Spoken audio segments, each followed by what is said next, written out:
Hello guys, magtuturo po tayo ngayon ng Red Week. Ito po ay ang iron. Ito po ay binibigyan natin sa ating mga alagang biik kapag 3 days na po sila. Ayan, 3 days na po sila mula po nang ipinanganak po ni B3.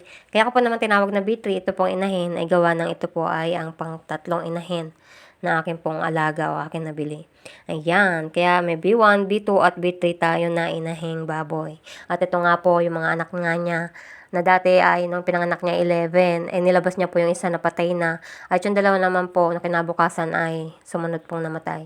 Kaya ang natira po ay wawalo na lang nating mga biik. So yung walo po na to ngayon ay ating pong tuturukan ng iron. Mahalaga po ang iron sa ating mga biik dahil hindi po ito maibibigay ng inahin sa ating mga alagang biik. Lalo at hindi gaano malakas ang gatas ng inahing baboy.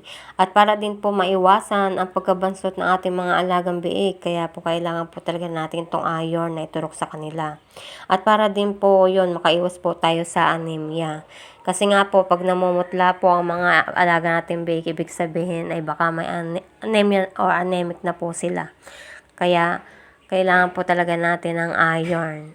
At ito pong iron ay binibigay po natin sa ating mga alaga na 3 days nga po kapag kapanganak. At bibilang pa po tayo ng 10 days pagkatapos po nitong ating pagtuturok na to para po maulit po ang pagtuturok natin ng iron sa kanila.